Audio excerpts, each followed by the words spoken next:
नमस्कार दोस्तों, स्वागत है आपका डरावनी कहानियां यूट्यूब चैनल पर। आज हम सुनने जा रहे हैं और एक डरावनी कहानी। चलिए शुरू करते हैं।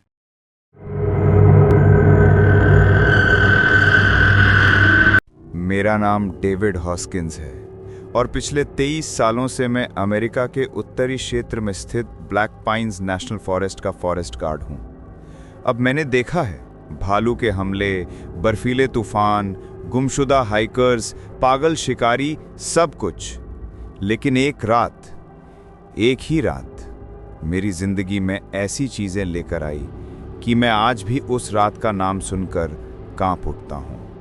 आज मैं इस जंगल में अपनी आखिरी रात की ड्यूटी दे रहा हूँ।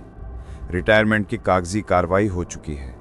कल मैं हमेशा के लिए इस जंगल से बाहर चला जाऊंगा। शायद यही वजह है कि आज मैं वो कहानी आपको बता पा रहा हूँ जो ना मैंने कभी अपने साथियों से कही और ना अपने परिवार से। दिसंबर का महीना था। बर्फ लगातार 3 दिनों से गिर रही थी। जंगल को आम लोगों के लिए बंद कर दिया गया था, लेकिन बंद होने का मतलब ये नहीं कि जंगल शांत हो जाता है। ब्लैक पाइन्स ऐसा जंगल है जो कभी पूरी तरह सूना नहीं होता। रात की ड्यूटी पर अक्सर मेरा काम होता था जंगल के अंदर बने 3 निगरानी टावर्स के बीच गश्त करना और रेडियो के माध्यम से रिपोर्ट देना। उस रात मेरी पोस्टिंग थी नॉर्थ वॉच टावर पर। यह टावर जंगल के सबसे पुराने और सबसे घने हिस्से में स्थित था। उस हिस्से को हम रेंजर्स के बीच एक नाम से जानते थे, द हाउलिंग ट्रेंच, यानी वो घाटी जहां रात में अजीब अजीब सी आवाजें गूंजती थीं। ज्यादातर रेंजर रात की ड्यूटी में यहां आना पसंद नहीं करते थे, लेकिन मैं नया था और उस समय जोश भी था। मैं टावर के केबिन में बैठा रेडियो चेक कर रहा था कि अचानक रेडियो में हल्की सी स्टैटिक आवाज आई और फिर एक लड़की की चीख, हेल्प हेल्प समवन प्लीज। मैंने तुरंत रेडियो सेट किया, लेकिन आवाज इतनी टूटी फूटी थी कि समझ नहीं आया कि वो कौन थी। और तभी केबिन के बाहर कहीं दूर से बिल्कुल वही चीख दोबारा सुनाई दी। अब ये बात समझनी जरूरी है, इस क्षेत्र में कोई इंसान होना असंभव था, क्योंकि जंगल आम जनता के लिए बंद था और मौसम इतना खराब था कि कोई अंदर आता ही नहीं। लेकिन वो आवाज बिल्कुल साफ थी, इतनी साफ कि लगा मानो कोई मेरे टावर के नीचे से चीख रहा हो। मैंने अपनी टॉर्च, राइफल और रेडियो उठाया और टावर से नीचे उतर गया। नीचे आते ही मुझे एक अजीब सी चीज दिखाई दी। टावर की सीढ़ियों के पास बर्फ पर कुछ निशान थे, लेकिन वे इंसानी नहीं थे, ना भालू के ना किसी बड़े जानवर के। 4 उंगलियों जैसे, लंबी, अजीब तरह से टेढ़ी, और सबसे अजीब बात, निशान सिर्फ वहीं से शुरू हो रहे थे, लेकिन उनसे पहले की बर्फ बिल्कुल साफ थी, जैसे कोई चीज अचानक वहां प्रकट हुई हो। मैंने रेडियो में रिपोर्ट करने की कोशिश की, लेकिन रेडियो बिल्कुल बंद हो चुका था। मैं पगडंडे के साथ साथ आगे बढ़ता जा रहा था। जंगल इतना शांत था, इतना मृत, कि मुझे अपने बूट्स की बर्फ पर दबने की आवाज 1000 गुना तेज सुनाई दे रही थी। आपने कभी ऐसा जंगल देखा है जहां एक भी आवाज ना हो, ना हवा की, ना पत्तों की, ना किसी परिंदे की? ऐसा लगता है जैसे जंगल सांस रोक ले और किसी चीज के गुजरने का इंतजार कर रहा हो। तभी मुझे कुछ दिखा। टॉर्च की रोशनी से करीब 20 फीट दूर 2 पेड़ों के बीच एक परछाई खड़ी थी। लंबी, पतली, इतनी पतली कि मानो हड्डियां बाहर निकली हों। ऊंचाई कम से कम 8 फीट। वो मेरी तरफ पीठ करके खड़ी थी। मेरी सांसें रुक गईं। मैंने अपनी राइफल कंधे पर कस ली और धीरे से कहा, हेलो, क्या आप ठीक हैं? परछाई हिली नहीं। फिर मैंने कुछ और अजीब देखा। परछाई के पैरों के नीचे बर्फ में कोई निशान नहीं थे, जैसे वो जमीन को छू ही नहीं रही हो। मैंने धीरे धीरे कदम आगे बढ़ाए, लेकिन तभी वो परछाई मेरी आवाज जैसी आवाज में बोली, हेलो, लेकिन आवाज मानो किसी ने उसे नकल की हो, एकदम विकृत, अस्वाभाविक। मेरे पूरे शरीर में सिहरन दौड़ गई।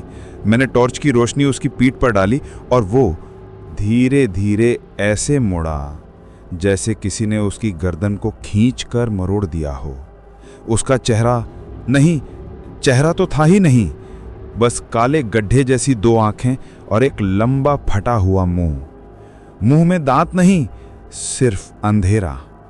और तभी वो मेरी तरफ बढ़ने लगा, लेकिन चलकर नहीं, झटके से, जैसे वो हर बार 1 फीट आगे टेलीपोर्ट हो रहा हो।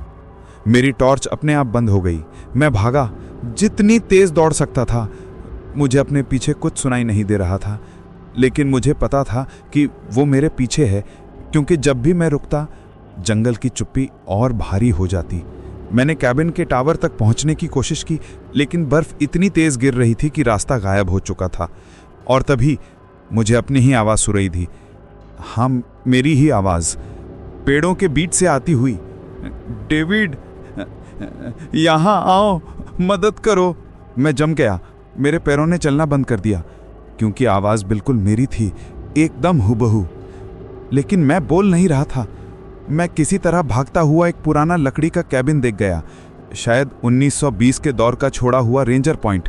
मैं अंदर घुसा और दरवाज़ा बंद कर दिया। अंदर अंधेरा था, उजाला सिर्फ मेरी सांसों का था। बाहर कदमों की आवाज़ शुरू हुई, लेकिन इंसानी नहीं। बर्फ पर ऐसे निशान जैसे कोई हाथों से चल रहा हो। दरवाजे के बाहर चरमराहट, और फिर ठप ठप ठप। किसी ने दरवाजे पर दस्तक दी। एक आवाज़ आई, नीची, डरावनी, मेरी ही आवाज़। डेविड, खोल दो। मैं चुप रहा, लेकिन फिर खिड़की में एक चेहरा दिखा, काला, लंबा, मेरी टॉर्च की हल्की रोशनी में चमकता हुआ। वो बिल्कुल मेरी शक्ल लिए हुए था, लेकिन मरी हुई आंखों के साथ। मैंने अपनी राइफल संभाली, और जैसे ही वो खिड़की पर चढ़ा, मैंने गोली चला दी। गोली दीवार पर लगी, लेकिन वो चीज़ गायब। और अगले ही पल वो पीछे था, मेरे पीछे, मेरी गर्दन पे सांसें। मैं मुड़ा नहीं, बस राइफल उठाई और आंखें बंद कर ली। और तभी एक तेज सीटी की आवाज़, गार्ड विसल की। मेरी टीम, बैकअप।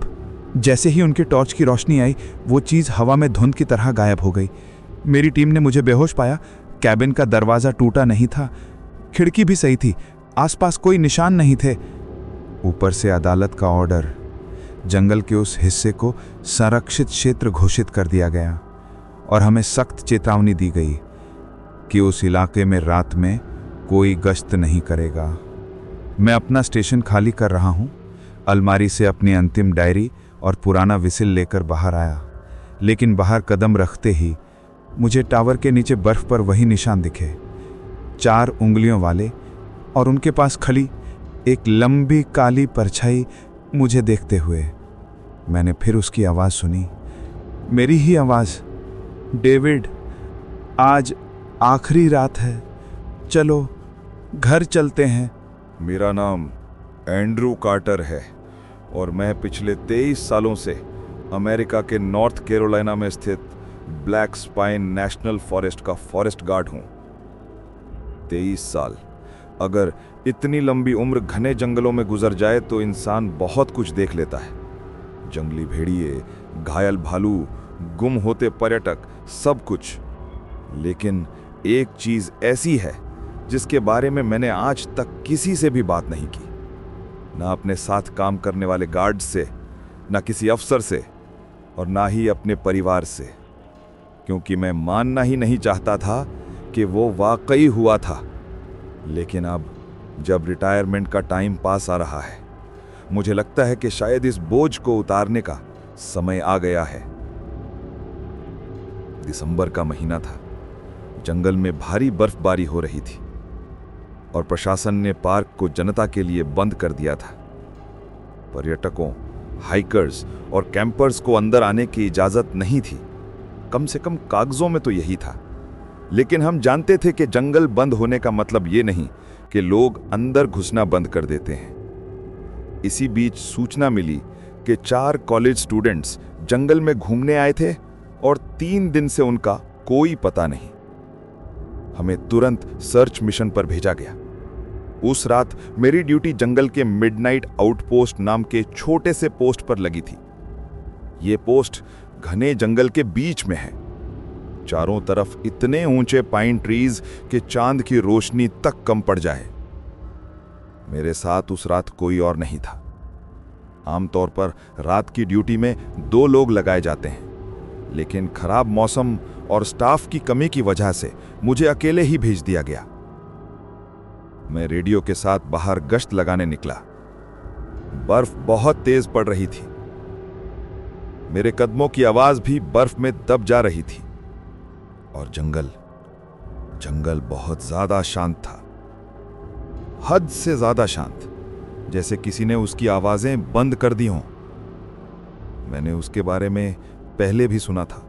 फॉरेस्ट गार्ड्स के बीच एक कहावत मशहूर है, अगर जंगल अचानक खामोश हो जाए तो समझो वो तुम्हें सुन रहा है। उस रात वही खामोशी मेरे पीछे पीछे चल रही थी। करीब रात के 1:45 पर मुझे दूर से कुछ टॉर्च की लाइट चमकती दिखी। 3 चमके, फिर 2 और फिर एकदम गायब। मैंने सोचा शायद वो वही गुम स्टूडेंट्स होंगे। मैं तुरंत उधर बढ़ा, लेकिन जैसे जैसे मैं आगे गया लाइट गायब होती गई। सिर्फ ताजा बर्फ और उसके ऊपर अजीब से पद चिन्ह बचे थे। वो इंसानी नहीं थे, ना भालू ना भेड़िए। वो इतने लंबे और गहरे थे जैसे कोई भारी चीज बर्फ पर फिसलती हुई अंदर गई हो, लेकिन कहीं भी खून का कोई निशान नहीं। कुछ आगे बढ़ने पर मुझे एक पीला कैंपिंग टेंट दिखा। उसके अंदर 2 बैकपैक, एक कैमरा और कुछ सलीके से रखे कपड़े थे, लेकिन टेंट का फ्लैप अंदर की तरफ से फटा हुआ था, जैसे कोई जानवर नहीं बल्कि कुछ और अंदर से निकलकर भागा हो। टेंट के पीछे की तरफ बर्फ में खरोंचे बनी थी, लंबी, गहरी और परफेक्ट सीधी लाइन में। मैंने रेडियो पर मैसेज देने ही वाला था कि तभी किसी ने मेरा नाम लिया। मेरी रगों में खून जम गया। वो आवाज थी मेरे छोटे भाई की, जो 5 साल पहले मर चुका था। इतनी साफ, इतने पास, जैसे मेरे कान के बिल्कुल नजदीक से फुसफुसाई गई हो। मैंने टॉर्च घुमाई, कोई नहीं था, सिर्फ पेड़, जमे हुए पेड़ और ठंडी खामोशी। मैं पीछे हटने ही वाला था कि मुझे वही आवाज फिर सुनाई दी, और इस बार जिस दिशा से आई वहां से सफेद सा धुआं उठता दिखा।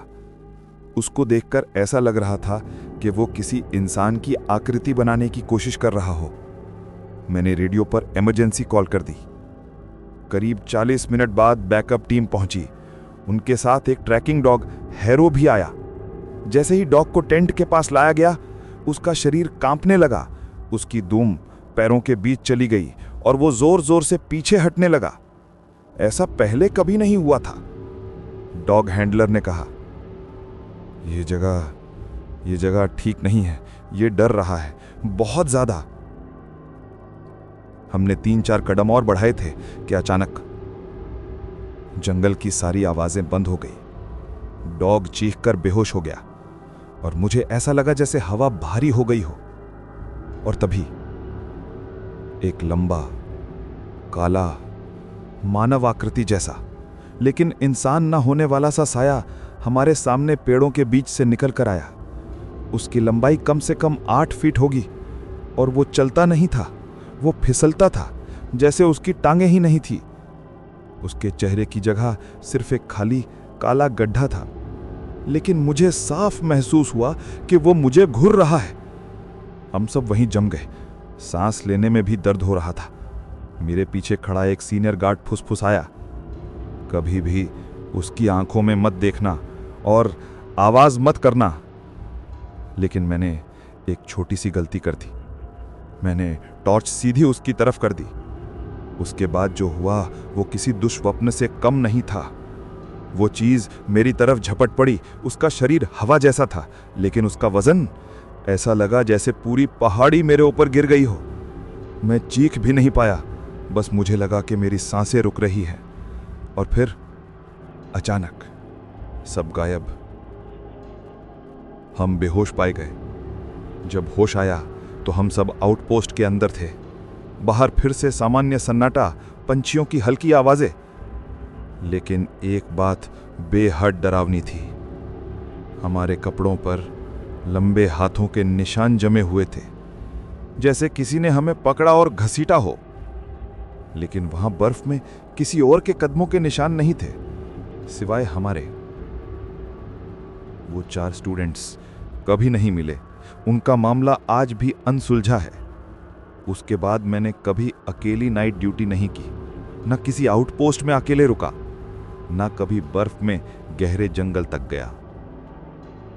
पुराने रेंजर्स ने मुझे बाद में बताया, ब्लैक स्पाइन फॉरेस्ट में एक इको फेंड नाम की चीज की दंत कथा है, जो आवाजों की नकल करती है, जो इंसान का रूप ले लेती है, जो खोई हुई आत्माओं को अपने पास बुलाती है, और जो इंसान से ज्यादा पुराने, बहुत ज्यादा पुराने तमे से जंगल में रहती है, और जो भी उसे देख ले वो कभी पहले जैसा नहीं रहता। आज 12 साल बीत गए। मैंने शादी की, बच्चे हुए, घर बदला, लेकिन कई रातों में मुझे अब भी लगता है कि वो चीज मेरे कमरे की खिड़की के बाहर खड़ी है, चुपचाप घूरती हुई। कभी कभी मुझे अपने नाम की वही पुरानी आवाज सुनाई देती है, एंड्रू। और मैं जानता हूं, भले ही मैं जंगल से निकल आया हूं, जंगल मुझसे कभी नहीं निकला। मेरा नाम ल्यूक एंडरसन है। मैं पिछले 18 सालों से अमेरिका के नॉर्थ कैरोलिना में स्थित ब्लैक पाइन्स नेशनल फॉरेस्ट में फॉरेस्ट गार्ड के तौर पर रात की ड्यूटी कर रहा हूं। इस जंगल के बारे में कहा जाता है कि यह दिन में जितना खूबसूरत है, रात में उतना ही बेरहम। मैंने अपनी नौकरी के दौरान कई हादसे देखे, खोए हुए कैंपर्स, घायल ट्रैकर्स, रात में गरजते पहाड़ी भालू, लेकिन एक रात जिसने मेरी जिंदगी हमेशा के लिए बदल दी, उसके बारे में आज तक मैंने किसी से बात नहीं की, कभी अपने अफसरों से भी नहीं। उस रात जो हुआ था वो मैं सच मानना ही नहीं चाहता था। लेकिन अब जब मेरी रिटायरमेंट सिर्फ कुछ महीने दूर है, मैं ये बोझ शायद और नहीं उठा सकता। ये बात लगभग 12 साल पुरानी है। ठंडी नवंबर की रात थी। जंगल में कोहरा इतना घना था कि टॉर्च की रोशनी भी धुंध में दम तोड़ देती थी। उस रात मेरी ड्यूटी जंगल के उस हिस्से में लगी थी जहां आमतौर पर कोई रेंजर 1-2 घंटे से ज्यादा नहीं टिकता। वो इलाका लोकल्स के हिसाब से डेड साइलेंस ट्रेल कहलाता था, क्योंकि रात में वहां पहुंचते ही जंगल की हर आवाज बंद हो जाती थी, पत्तों की सरसराहट तक नहीं, जैसे पूरा जंगल सांस रोक कर खड़ा हो। लेकिन उस रात मुझे वहां जाना था। शाम के करीब 8 बजे मुझे रेडियो पर खबर मिली कि किसी हाइकर ने कॉल की थी कि उसे जंगल में किसी आदमी की चीखें सुनाई दे रही हैं। कहानी सुनकर मैं हंसा भी था, क्योंकि रात में कायोट्स की आवाजें किसी भी नौसिखिए को इंसान की चीख जैसी लगती हैं। लेकिन प्रोटोकॉल के तहत मुझे वहां जाना ही था। मैं अपनी जीप लेकर ट्रेल के पास पहुंचा। उस वक्त घड़ी में 9:10 रात का समय था। ठंड इतनी थी कि सांस लेते ही धुआं निकल रहा था। मैंने जीप लॉक की, राइफल कंधे पर डाली और टॉर्च जलाकर पैदल ट्रेल पर बढ़ने लगा। कुछ ही दूरी पर कुछ बेहद अजीब महसूस हुआ। मेरी टॉर्च की रोशनी बीच बीच में एकदम हल्की हो रही थी, जैसे कोई हाथ रोशनी को दबा रहा हो। मैंने बैटरी चेक की, टॉर्च थपथपाई, सब ठीक था। मगर समस्या टॉर्च नहीं थी, समस्या उस इलाके की थी। जैसे जैसे मैं अंदर जाता गया, जंगल की आवाजें कम होती गईं, फिर एकदम खत्म। ऐसा लगा कि किसी ने म्यूट बटन दबा दिया हो। करीब आधा घंटा अंदर जाने के बाद मुझे एक आवाज सुनाई दी, हल्की सी, फटी हुई, जैसे कोई बहुत गहरे कुएं से जोर लगाकर बोल रहा हो, हेल्प, हेल्प, प्लीज। मेरी रीढ़ की हड्डी में जैसे बर्फ भर गई। आवाज इंसान जैसी थी, लेकिन उसकी टोन में कुछ ऐसा था जैसे एक ही शब्द को किसी ने खींचकर, तोड़कर, जबरदस्ती बुलवाया हो। मैं सावधानी से आगे बढ़ा और तभी मुझे जमीन पर कुछ दिखा। एक टूटा हुआ कैमरा, चारों तरफ घिसटने के निशान, जमीन पर खून की कुछ बूंदें, और फिर अचानक वो भी गायब, जैसे कोई किसी को उठाकर सीधा हवा में ले गया हो। दूर टॉर्च की रोशनी में कुछ निशान चमके। शुरू में सोचा जानवर होंगे, लेकिन नजदीक जाकर देखा तो मेरा दिल जम गया। वो पैरों के निशान थे, लेकिन मानव पैर जैसे नहीं, बहुत ज्यादा लंबे, कम से कम 3 जोड़ लगे हुए, जैसे किसी की टांगें सीधी नहीं बल्कि मुड़ी हुई हों, ठीक वैसे जैसे कीड़ों की होती हैं। और सबसे डरावनी बात, निशान अचानक शुरू होते और अचानक खत्म, जैसे हवा से प्रकट होकर हवा में विलीन हो रहे हों। कुछ ठीक नहीं था। मुझे वापस लौट जाना चाहिए था, लेकिन मैं वहीं खड़ा रह गया, जैसे कोई मुझे जकड़ चुका हो। मेरी टॉर्च अचानक बंद हो गई। जंगल में सिर्फ घना अंधेरा, सांस लेने की आवाज तक तेज सुनाई दे रही थी। और फिर मेरे दाईं तरफ पेड़ों के बीच 2 बेहद लंबे सफेद मौत जैसे चमकीले हाथ हवा में ऊपर उठते हुए दिखे। उन हाथों के बीच एक काला, ऊंचा, असंभव सा दुबला शरीर, कम से कम 7.5 फीट ऊंचा होगा, लेकिन उसके चेहरे पर कुछ नहीं था, बस एक काली खाली जगह, जैसे कोई छेद हो। और वही आवाज फिर आई, है E L help help please. अब की बार वो आवाज पेड़ों, जमीन और हवा हर दिशा से आ रही थी, जैसे जंगल खुद बोल रहा हो। मैं पीछे हटने लगा, मगर फिर वो चीज एक ही झटके में मेरे बिल्कुल सामने पहुंच गई। सिर्फ 2 सेकंड में मैं जम गया। उसकी काली आकृति मेरी टॉर्च की बंद ट्यूब में परावर्तित हो रही थी। उसकी लंबी उंगलियां धीरे धीरे आगे बढ़ रही थीं, जैसे मेरी खाल छूकर पहचानना चाहती हूं। मेरे दिमाग ने शायद डर के मारे काम ही बंद कर दिया था। बस इतना याद है कि मैंने अपनी कमर से फ्लेयर गन निकाली और आसमान में चला दी। लाल रोशनी फैलते ही वो चीज जैसे पीछे की तरफ झटके से सिकुड़ गई, जैसे रोशनी उसे जला रही हो। अगले ही पल वो 3 झटकों में पेड़ों के पीछे घुस गई और गायब। मैं भागा नहीं, मैं उड़ा। ट्रेल तक कैसे पहुंचा याद नहीं, बस याद है कि मैंने रेडियो में कुछ भी उल्टा सीधा बोलकर बैकअप बुलाया। जब बाकी गार्ड आए, उन्हें कुछ नहीं मिला। कोई निशान नहीं, कोई आवाज नहीं, कोई सबूत नहीं, बस कैमरा, जिसके अंदर सभी तस्वीरें सफेद रोशनी में जली हुई थी। लेकिन आखिरी तस्वीर में एक काली परछाई दिखाई दे रही थी। एक लंबी टेढ़ी परछाई पेड़ों के बीच खड़े हुए, और तस्वीर के नीचे हाइकर्स के फोन में एक नोट लिखा था, ये इंसान नहीं है। उस रात के बाद मैंने किसी को असली बात नहीं बताई। किसे बताता, कौन मानता? उस रात के बाद मैंने कभी ब्लैक पाइन्स के उस हिस्से में अकेले ड्यूटी नहीं की। और आज भी जब कभी गश्त करते समय जंगल एकदम शांत हो जाता है, मैं समझ जाता हूं वो अभी भी यहीं कहीं है, देख रहा है, इंतजार कर रहा है।